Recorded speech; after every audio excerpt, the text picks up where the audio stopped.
Let's get into the typical or the most common way to terminate DNA replication in eukaryotes.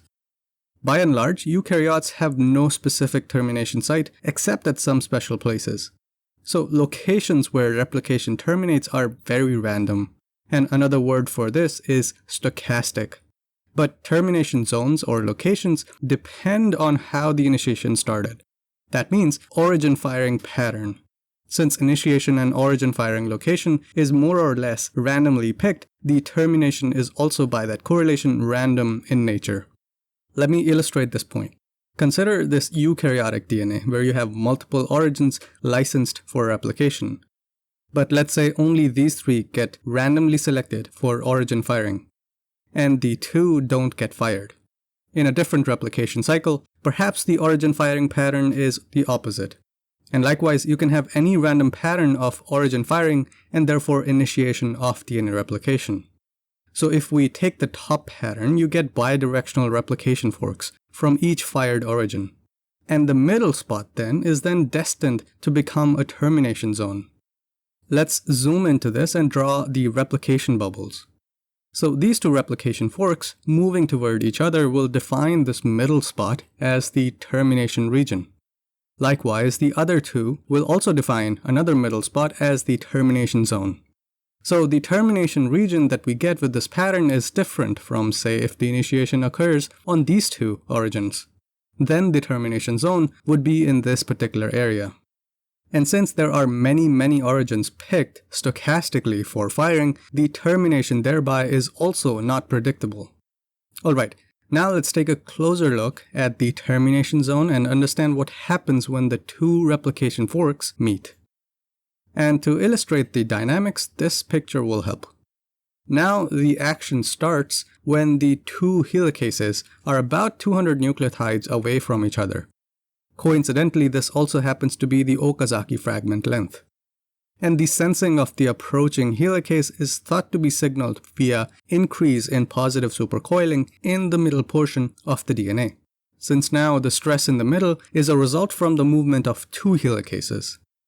This sensing of the fork convergence leads to a stop in the lagging strand synthesis on both helicases. This means a gap is created in terms of synthesis of the lagging strand. As we just said, this gap is approximately 1 Okazaki fragment in length. These 2 replication forks could smash into each other, but that does not happen. And as they converge, there is no evidence to say that either of them pauses or waits. The fork convergence leads to bypass or crossover of the forks, which is similar to what we noted in the prokaryotes too. But there's a slight difference in how the crossover works in eukaryotes. Let's take a closer look. Looking at the top strand, the replication fork will disengage from its lagging strand synthesis and continue moving in the 3 to 5' direction on the template, while the polymerase epsilon, which is just behind the helicase, continues moving as well, as it makes the leading strand. Eventually, the helicase will get to the 5' end of the Okazaki fragment left by the lagging strand synthesis of the opposing fork. Same type of event happens with the helicase on the bottom strand, and the helicase there too reaches a point where it finds the 5' end of the Okazaki fragment left by the lagging strand synthesis of the other fork. So in this picture, we only have polymerase epsilon doing the synthesis, and they are the ones which fill this gap created by the absence of lagging strand synthesis. Now something interesting occurs when the helicase meets the free 5' end of the Okazaki fragment, which is an RNA DNA primer. The helicase cannot unbind the duplex if the duplex has a free 5' end. But this does not stop the helicase. It keeps moving forward. But that's it. It just keeps moving forward, and it turns into a translocase. Helicase without unbinding activity is just a translocase. This is possibly because of some conformational change brought by the free 5' end. Now to illustrate what happens, I will use this bottom strand. The same thing applies to the top strand. The helicase now just keeps moving and it translocates over the RNA DNA primer and onto the Okazaki fragment in the front. The polymerase epsilon is still there making DNA, but as it hits the 5' end of the Okazaki fragment, it displaces the strand and generates a flap. And the same enzymes like ligase, FEN1, DNA2 that are used in Okazaki fragment maturation will take care of this flap. The difference here is that instead of polymerase delta, the polymerase epsilon is performing the strand displacement. A very interesting thing to note here is that the helicase is wrapping the double-stranded DNA, which looks like the origin licensing step of the initiation. So now we have a problem. The helicase is on the run. It is translocating as if it is in the initiation step. So we need to unload it. If not, the helicase can again unbind double-stranded DNA and restart DNA replication. But the good thing is that when it transforms into a translocase, the conformational change also exposes some hidden sites on the helicase interface. Specifically CRL, which is a ring ligase complex, and this can bind this translocating helicase. The ring ligase is an ubiquitin ligase enzyme. When the CRL is recruited onto the helicase, it adds a chain of ubiquitin tags. And if you've watched my post-translational modifications video, you know that the ubiquitin is a degradation signal. In this special case, it is not a degradation tag per se. It acts like a magnet for VCP ATPase, which binds to the helicase and uses ATP to force the helicase to disassemble. And once the helicase is removed, it can find other things to do, like help in repair processes or help in late replicating regions. So that's the fate of CMG helicase. But what about pCNA and polymerase epsilon or delta, which are either performing Okazaki fragment maturation or filling the gap in termination? Well, it turns out that all of these other proteins have dedicated ATPases, like ATAD5, ELG1, and many more that help remove them. So different proteins are unloaded independently of the CMG helicase. Now on to the last piece of termination. There is a minority of regions in the genome that have special powers to stop DNA replication, and we will discuss two of them. First is the replication fork barrier, RFB, which is quite commonly used in yeasts, and there is some correlation of that happening in humans as well.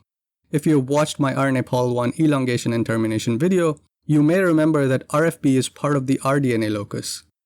The ribosomal RNA DNA locus is a repeated region containing multiple ribosomal RNA genes. And in between the cell boxes and transcriptional regions of each repeats lives RFB. So if you have hundreds of repeated genes, you have hundreds of RFBs. RFBs are specific sequences that bind a protein called FOB1. And not so surprisingly, they function to directionally block the replication forks, similar to the TER-TUS system in the prokaryotes. The interesting thing about rDNA locus is that all the genes are oriented in the same direction. And RFB favors the transcriptional direction, meaning that replication forks cannot enter from the opposing direction. But they can pass if they're moving into the direction of transcription. So both transcription and DNA replication is net unidirectional at this special locus. If we take a closer look at the RFB, we find two termination sites. And they're not related to each other, but somehow FOB1 proteins can still bind them. FOB1 also has the capability to oligomerize with other FOB1 proteins. And all this happens at short distances because termination sites are only few nucleotides away from each other. Compare this to the prokaryotic setup and we get a directional block via RFB sites where one side is permissive and the other is non-permissive to the replication fork. If you need more details, you can look this up, but essentially a CMG helicase approaches the RFB site bound by the FOB1 protein. And then a bunch of other helper proteins like CSM3, RRM3, and TOF1 destabilize the helicase. How the termination sites cooperate and how all these proteins mechanistically perform this function is still an open question. Interestingly, given the lack of understanding about termination sites, we also don't know how it contributes to the directionality of the barrier. We just know that there are some other players and the fact that it actually works. Alright, the second type of specific termination occurs at telomeres. This seems almost too simple, but it is a no-brainer. Essentially, the replication fork reaches the dead end of the linear chromosome. It simply runs out of the template.